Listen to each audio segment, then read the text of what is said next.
Do you have a drink for democracy or? Oh, I have food. Oh, hold on. I gotta toast you here. Yeah. Oh, I don't know. I don't want to be weeping into my glass tonight. I have to admit I came to teach really early at 7:30 and I Wow. realized, oh no, I forgot my bottle of liquor at home, so I ran home and got it. Oh, gee. So here's to you. Here's to us. Chin chin. So let me introduce you. Um, so it's an honor to speak with you on this kind of anxious election day with Virginia Kay. She's professor of sociology at Union County College in New Jersey, and she's the eldest daughter of the composer Ulysses Kay. Ulysses Kay was born 1917, died in 1995, and was one of our most prolific and honored composers following World War II. Um, he wrote for the leading orchestras, for choirs, for all the leading performance organizations in this country. And he also wrote for TV and film. Um, he studied at Eastman School of Music and then at Tanglewood, where he met Hindemith and then went to Yale. And then after that, he enrolled in the military for what, 3 years, I think. Um, and then after that was honorably discharged, and immediately after that won 2 Rome prizes and a Fulbright to study in Italy, and that's where you were born, right? Yes. Yes. Um, he also was part of the first group of composers that went to the Soviet Union, sent by the US government as cultural ambassadors, along with Roger Sessions, Roy Harris, and Peter Menon. His papers are at Columbia University, and you, Virginia, along with Jenny Lee at Columbia and the wonderful director of the American Composers Alliance, Gina Genova, have been working to keep your father's music alive and performed. Um, his 4 inventions were the first piece I ever learned as a 14-year-old pianist of new music. And so I went to the Columbia archives and found out that there had originally been 8 inventions, never published or performed. So Jenny sent me the manuscript, and now I've recorded them here. So I wanted to start, Virginia, by asking you about your memories of your father in terms of how he worked and his approach to his profession, and then how has it been in the last, how many years have you been doing this where you were working with, people to get your father's work um, more out there into the world? That's fairly recent. Yeah, uh-huh. uh, Maybe the past 5 or 6 years. Oh, okay.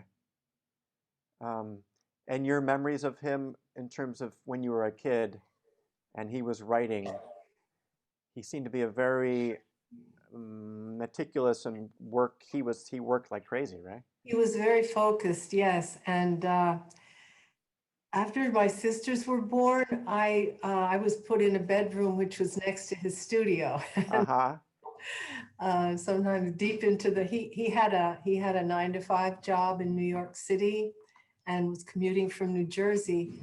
And so after um, he would go into work in his studio at night after dinner, and so sometimes late at night, before he went to bed himself, he'd just look in, and um, I have vague, very slight memories of that, him checking on me. So did he compose at the piano? Do you remember? Yes, he did. Yes, he Uh-huh. did. And it was so odd because there'd be this repetition of a few notes, and so the first few concerts I went to, where I just sort of recognized a bar or two, it was so curious to hear that sort of in context. Yeah. Yeah, I It can't was imagine what he heard in his head because it's so different. Yeah. the way he's spoken in interviews about the way he composes. He uses the words clarity and logic. And there's something, what I intuitively guessed when I got the manuscript, it's such beautifully written out meticulous music that you can read instantly. Most manuscripts are some degree of a mess. Mm, Um, and I just got the sense of someone whose craft was at extremely high level. mm. Um, so it's been really beautiful to, I don't know, you as performers, you kind of imagine the person whose music um, you're learning. You Mm. know, he was asked what makes a great composer, and he said talent, commitment, and hard work. And I always felt like that work ethic must have been very kind of clear to you as his child, right? Well, as a child, I don't know. I mean, I had nothing to compare it with, but as an adult, it's struggling to me. I mean, I come home after a day's work and I just don't understand how he built this whole career. I mean, his artistic career, it's just mind-boggling to me. So he worked for BMI Yes. for 15 years, right? That's the job you're talking about, 9 to 5. Yes, yeah, that's right, right. And then became an act. Then he started teaching. Yes. Did he want to do academia, or was that was that his goal, or he fell into it, or do you know? No, I think, in fact, he was offered positions earlier along, and he sort of he it didn't he didn't he wasn't in particular he wasn't seeking it out, and Right. then and then he I think it was Boston University. He did a semester or a year and realized that he could have more time for his composing. And so, and then as a senior professor, then, he did have more time for his creative work. And that was really the attraction. And that was at City University at CUNY, right, in New York? Yes, yes, Okay. that's where he settled down after, I think he did Boston and UCLA. UCLA, right. My alma mater. Ah, Yeah, nice. yeah. Um, you mentioned when we spoke briefly last week about the flip side, which is that you're there when there would be dinner parties or when you would go out for fancy occasions with that there was quite a intellectual circle Right. of people. Um, what do you Well, have? that was my parents, of course, and it was my mother who put on these grand, grand reception sort of parties. And Dad would joke about it because he really he wasn't social and he wanted to have his time to himself for his work. But they did have very dear friends that they would see only rarely, and so when they would have these gatherings, it was, it was a great joy and it was a big deal, but they were not, not more than once or twice a year would they actually, have an event, so to speak. Yeah, they weren't sociable. They weren't social in the routine sense in the way I live. Yeah. Right. Okay. My mother might have 150 people to a gathering, so to speak, at home, and that, yeah, which is a whole other. It's a different scale of social life. Yeah. Yeah. You mentioned what you remembered Toni Morrison. You remembered John Cheever. Yes, Kind of. though they in particular. I mean, one was the John Cheever uh, dinner I heard about was a Thanksgiving that I wasn't. I had left the United States after my studies, and so when I came back, I heard about those wonderful encounters. But yeah, growing up, there were these big parties when I was living with the family. But yeah, by the time Toni Morrison and John Cheever, by the time those dinners occurred, I was no longer, I wasn't at home. And I think it's, he was elected, or I don't know the phrase, when he was brought into the American Academy of Arts and Letters. I think that's when he would have met Toni Morrison. I don't know if Cheever, if that was a different connection, because through the American Academy in Hmm. home, a lot of their friends, some friends came through that. Yes. And then of course there was the civil rights community, which through my mother, and that was a different, that was a whole different setting, but they would combine them. My mother would, when she had her big parties, it was combining these groups, and it was, so it was very special. Yeah. Um, Going back to, so your father was born in Tucson, Arizona, and kind of had a musical family, right? Yes, yes. He he learned piano and violin as a child. And I know the sister, one aunt I met, said that she taught him piano, or at least helped him with his practicing, an older sister. But yes, his uncle, Joseph Oliver, who was known as King Oliver, Yeah. had come up from New Orleans. Well, he was from the countryside outside of New Orleans, and I'm told from A Bend, I went to New Orleans and learned about this, village of a handful of people in the country Uh-huh. that he was, and he was from out there, and took in Louis Armstrong when Armstrong aged out of his orphanage. He was Oliver taught him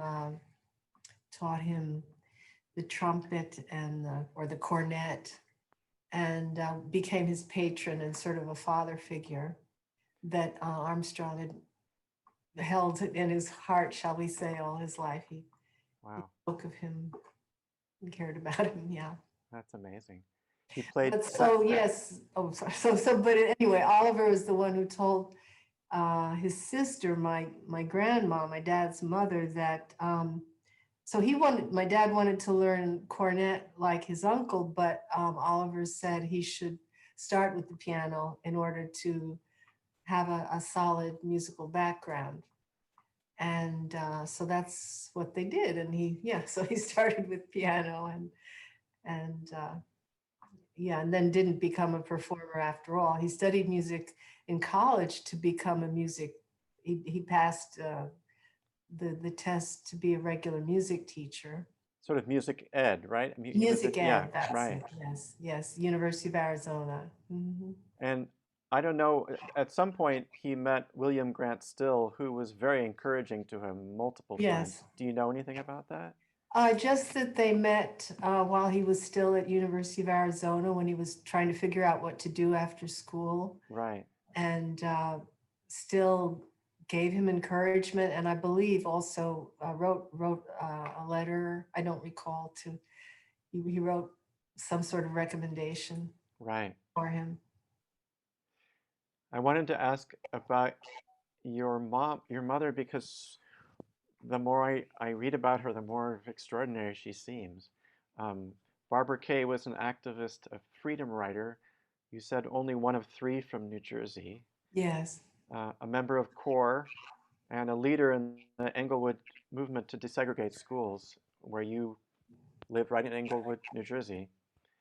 Um, she was she was imprisoned for like 2 months down in Parchman Penitentiary in Mississippi, and then again up in New Jersey after these protests, Yes. boycotts. And then it says that she held Freedom School in the basement of your home. And my question was, were you too young to remember that, or? I remember it vividly because I was in elementary school or yeah, I think it was elementary school. And and all our neighbors opened their basements too.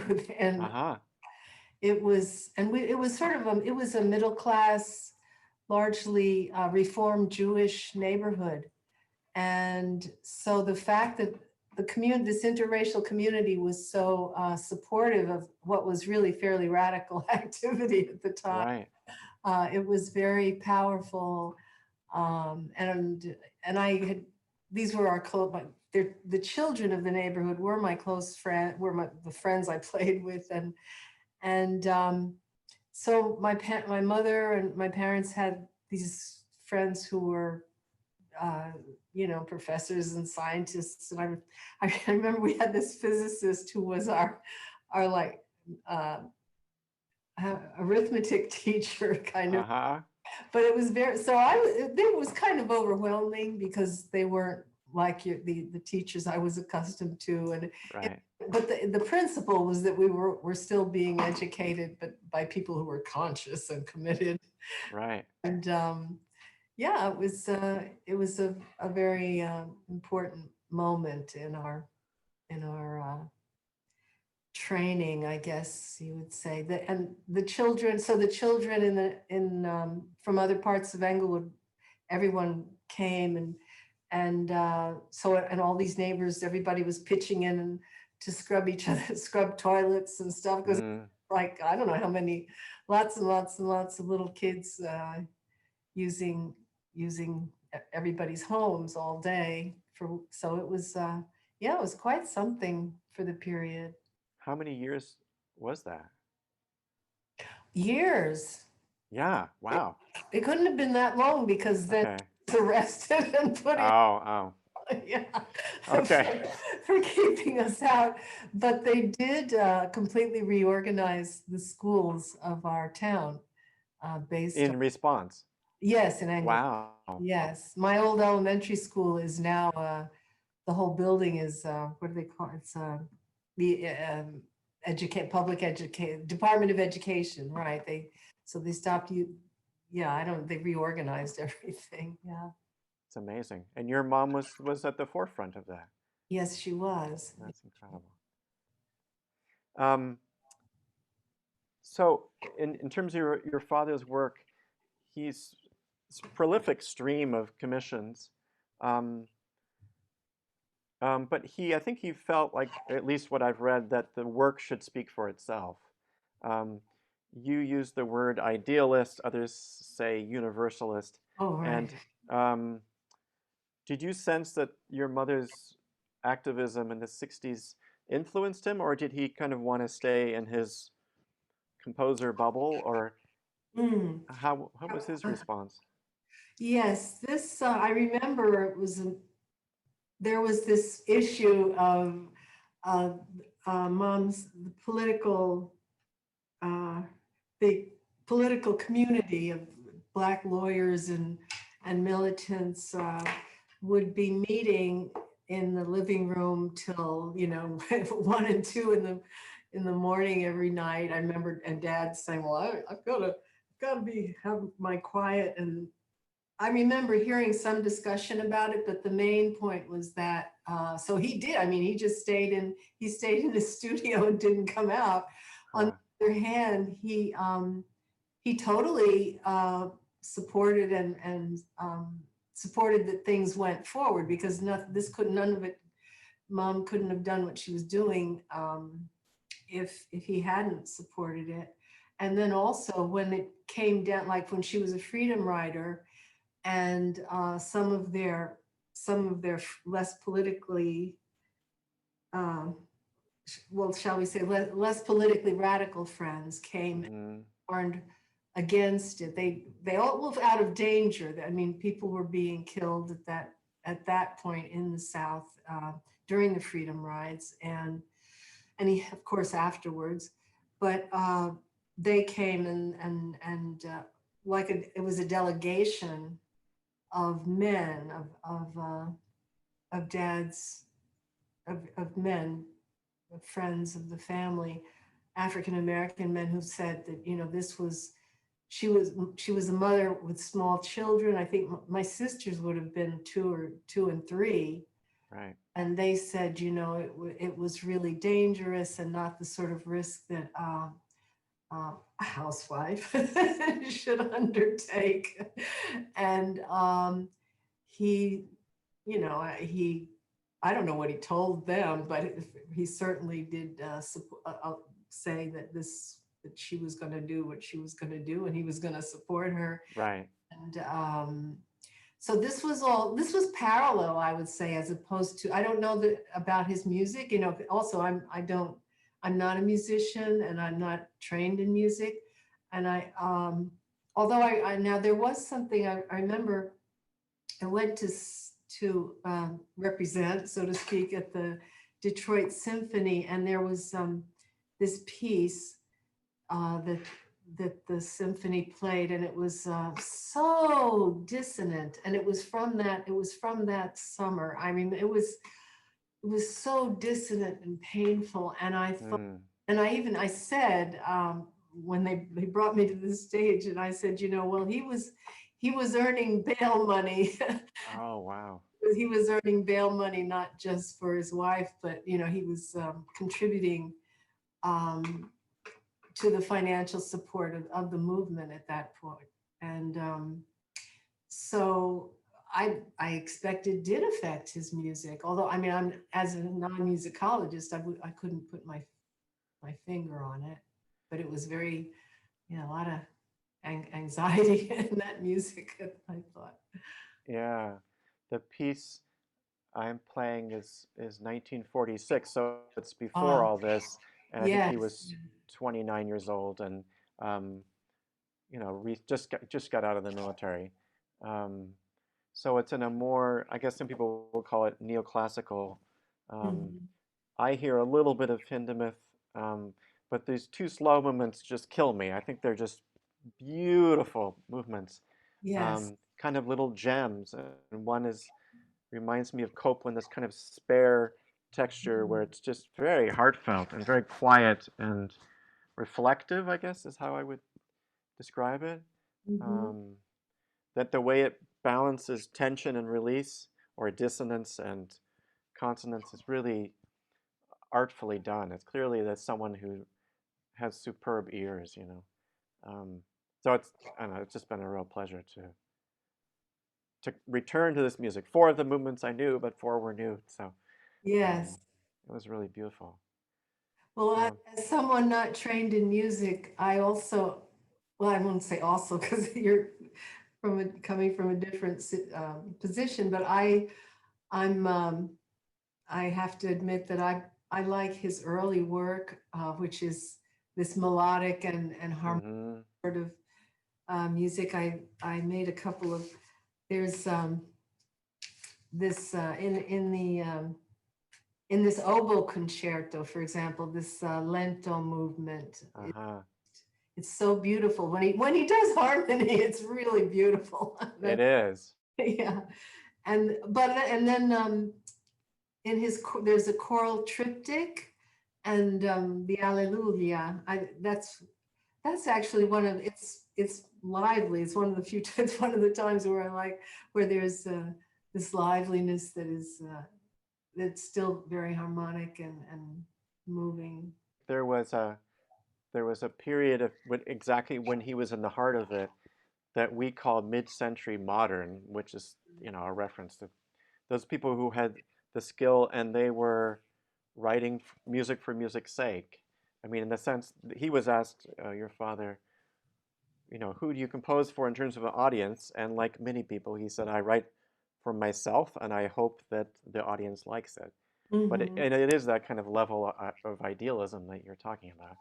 Um, so, and he didn't tend to foreground his blackness in terms of either the style of his writing or the subject matter. Although, of course, he wrote two big operas, um, Frederick Douglass and what was the other one? Lee, Yeah, Jubilee. Jubilee, right. Yes, yes, Um, which I think really I would love to see yes, productions of. Um, and a lot of choral music, right? yes. And there was a small, I think, do they call it a reading? Yeah. Um, they did a reading of Frederick Douglass in Newark last summer. Oh. And, but Jubilee, I saw the actual premiere with, the whole stage thing. And there was some gorgeous uh, arias, I guess. Yeah. There was this one around this character, Viri. Um, and so this is like 1,000 years ago. Um, and it was a premiere, and I guess it's such a I don't know if it as an art form, it may cost even more than cinema or something. I don't know. It's a It huge, doesn't cost more than cinema, but it's pretty expensive. Yeah, yeah. yeah. It's hard to see them produced. I don't know when that'll happen. Well, I mean, this is the time.